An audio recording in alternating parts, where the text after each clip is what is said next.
फूफी कहने लगे कि आज रात तुम मेरे साथ सो जाना बेटा, घर में कोई नहीं है और मुझे बहुत डर लग रहा है। मैंने हैरान होकर पूछा कि पाऊफू जी क्या हुआ? तो वह बोले कि तुम्हारे फूफा साहब बाहर शहर गए हुए हैं। दोनों बड़े बेटे कॉलेज के हॉस्टल में हैं और छोटी वाली बेटी अपनी नानी के घर गई हुई है। घर में सिर्फ मैं और मेरा 3 साल का बेटा अकेले हैं।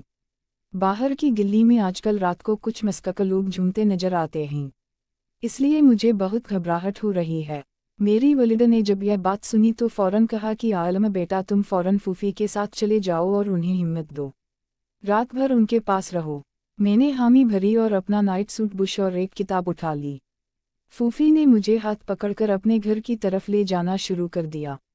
रास्ते में वह मुसलसल बातें करती रही कि तुम बड़े हो गए हो अरसलान, अब तुम्हारा साथ मिलने से मुझे थोड़ा सुकून मिलेगा। उनके घर पहुंचकर उन्होंने दरवाज़ा बंद किया और मुझे बड़ा बेडरूम में ले गई। वहाँ उनका 3 साल का बेटा पहले ही सो रहा था।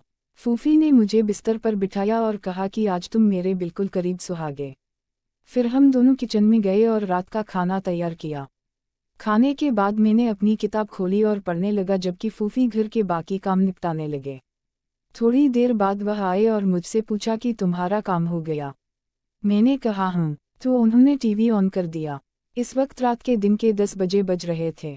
हम दोनों टीवी देखते रहे। फूफी ने अपने बेटे को दूध पिलाया और इसे सुला दिया। फिर उन्होंने मुझे कहा कि अब सो जाने का वक्त हो गया है। मैं बिस्तर पर लेट गया तो फूफी ने कमरे का दरवाज़ा अच्छी तरह से बंद करके अंदर से कुंडी चढ़ा दी। उन्होंने कहा कि बाहर की हवा आने से मुझे डर लगता है। मैंने कहा कि गर्मी तो बहुत है फूफी, लेकिन वह नहीं माने। थोड़ी देर बाद बाहर से एक अजीब सी आवाज़ आई। फूफी फौरन मेरी तरफ मुड़े और मुझसे लिपट गई। उनका जिस्म थोड़ा सा कांप रहा था। मैंने उन्हें तसल्ली दी कि कोई बात नहीं, मैं हूं ना। फूफी ने मुझे अपनी बाहों में ले लिया और बोले कि तुम मेरे राजा हो, आज रात तुम मुझे अकेला नहीं छोड़ना। दूसरी बार जब बाहर से आवाज़ आई तो फूफी ने मुझे और भी मजबूती से जकड़ लिया। उनकी सांस तेज हो रही थी और उनका नरम जिस्म मेरे सीने से लगा हुआ था। मैंने उन्हें कहा कि मैं बाहर जाकर देखता हूँ। पहले तो उन्होंने सख्त इनकार कर दिया, लेकिन जब मैंने इसरार किया तो वह भी मेरे साथ उठे। उन्होंने एक लंबा डंडा उठा लिया और मेरे हाथ को मजबूती से पकड़ लिया। हम दोनों ने दरवाज़ा खोला तो बाहर सह में एक बली बैठी थी जो हमें देखकर भाग गई। हम दोनों हंस पड़े। फूफी की थोड़ी हिम्मत बढ़ी, लेकिन अभी भी वह मेरे करीब ही रहना चाहती थी। वापस कमरे में आकर हम दोनों बिस्तर पर लेट गए। गर्मी की वजह से मुझे पसीना आ रहा था। मैंने कहा कि फूफी अब तो कोई डर नहीं, दरवाज़ा खोलकर सो जाए। लेकिन उन्होंने इनकार कर दिया और बोले कि नहीं बेटा, रात भर बंद रखो। फिर उन्होंने उठकर एक पुतली चादर निकाली और मुझे दी कि इसे लपेटकर सो जाओ, गर्मी कम हो जाएगी। मैंने चादर लपेटी तो फूफी कहने लगे कि मैं भी नहाकर आती हूँ। थोड़ी देर बाद जब वह नहाकर वापस आए तो उन्होंने एक बहुत पुतली और सपाया नाट पहन रखी थी जो शायद फूफा साहब लेकर आए होंगे। नाट सफ़ेद रंग की थी और उसमें से फूफी का पूरा जिस्म साफ दिखाई दे रहा था। उनके गीले बालों से पानी टपक रहा था जो नाट को भी गीला कर रहा था। उनकी नाट जिस्म से चिपक गई थी और उनके खूबसूरत जिस्म की हर लाइन वाज़ह नजर आ रही थी। मैंने शर्माते हुए नज़र झुका ली। फूफी बिस्तर पर आकर लेटे तो उनके बेटे को एक तरफ कर दिया और मुझे दूसरी तरफ लुटाने को कहा। खुद वह बिल्कुल बीच में सीधी लेट गई। कमरे की लाइट डर की वजह से बंद नहीं की गई थी। अब फूफी की आंखें बंद थी, लेकिन उनका एक हाथ मेरे बाजू पर था। अचानक बाहर से फिर कुछ आवाज़ आई। फूफी ने फौरन काबिटा ली और मुझसे बिल्कुल कमटा गई। उनका पूरा जिस्म मेरे जिस्म से लगा हुआ था। मैंने उन्हें गले लगाकर तसल्ली दी। फूफी ने बड़ी नरम आवाज़ में कहा कि आलम बेटा, तुम आज रात मुझे छोड़कर मत जाना। तीसरी बार जब बाहर से आवाज़ आई तो फूफी ने मुझे इतना करीब खींच लिया कि हमारे दोनों के जिस्म एक दूसरे से बिल्कुल मिल गए। उनकी सपाया नाट और मेरी पुतली चादर के दरमियान कोई फासला नहीं रहा था। उनके गीले बाल मेरे चेहरे पर फैल गए थे और उनकी सांस मेरी गर्दन पर पड़ रही थी। मैंने उन्हें कहा कि फूफी डॉक मत, मैं तुम्हारे साथ हूँ। उन्होंने आंखें खोलकर मुझे देखा और बोले कि तुम बहुत अच्छे हो बेटा, तुम्हारे बगैर मैं आज रात अकेली नहीं रह सकती थी। उनकी आवाज़ में एक अजीब सी नरमी थी।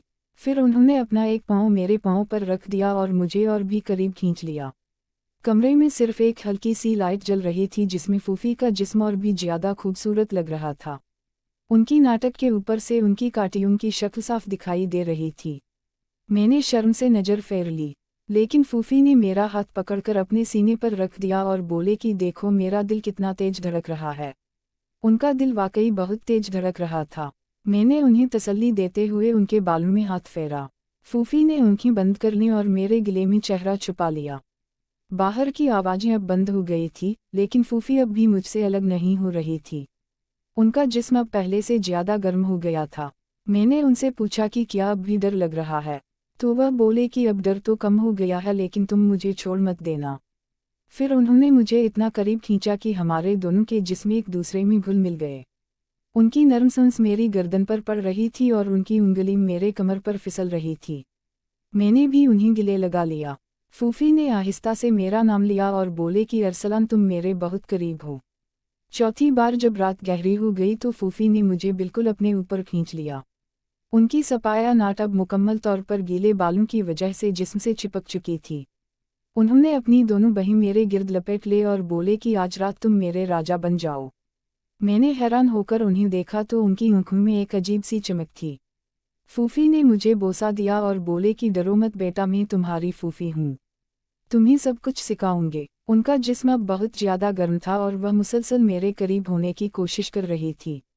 मैंने उनके बालों को छुआ तो वह मुस्कुरा दे। फूफी ने अपनी नाट के बटन खोलने शुरू कर दिए और बोले कि गर्मी बहुत है, इसे उतार दो। मैंने शर्माते हुए मदद की। अब फूफी का खूबसूरत जिस्म मेरे सामने था। उन्होंने मुझे अपने सीने से लगा लिया और आहिस्ता आहिस्ता मुझे चूमने लगे। उनकी उंगली मेरे जिस्म पर फिसल रही थी। मैंने भी उन्हें गले लगा लिया।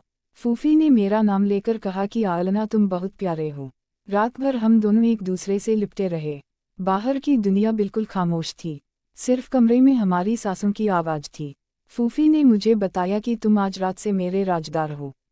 मैंने उन्हें करीब खींचा और उनके गले में चेहरा छुपा लिया। उनका जिस्म मेरे जिस्म से बिल्कुल मिल गया था। फूफी ने आंखें बंद करके मुझे और भी मजबूती से जकड़ लिया। उनकी नर्म आहों ने मेरे जिस्म को घेर लिया। हम दोनों एक दूसरे में खो गए। रात आहिस्ता आहिस्ता गुजर रही थी और फूफी की गर्म सांस मेरी गर्दन पर पड़ रही थी। जब सुबह होने वाली थी तो फूफी ने मुझे जगाने की कोशिश की, लेकिन मैं उनकी बाहों में ही सो गया था। उन्होंने आहिस्ता से मेरे कान कहा कि अरसलान बेटा, अब सुबह हो रही है, उठो। लेकिन उनकी आवाज़ में अब भी वही नरमी थी। उन्होंने मुझे चूमा और बोले कि आज रात तुमने मुझे बहुत हिम्मत दी, अब तुम मेरे सबसे करीब हो। फूफी ने अपनी नाटक दोबारा पहन ली और मुझे भी चादर दे दी। उनके चेहरे पर एक शर्माती सी मुस्कुराहट थी। उन्होंने मुझे गले लगाया और बोले कि यह रात हमारा राज रहेगा। मैंने हमें सर हिलाया। फूफी ने चाय बनाई और हम दोनों ने साथ बैठकर पी। उनके बेटे को भी जगा दिया।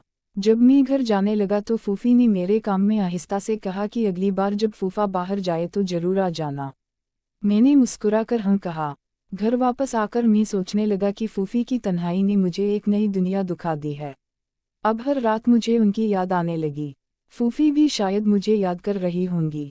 यह रात हम दोनों के लिए एक यादगार बन गई थी। बाहर सूरज निकल आया था, लेकिन अंदर दिल में अभी वही गर्मजोशी थी जो पाऊपी की बाहों में थी।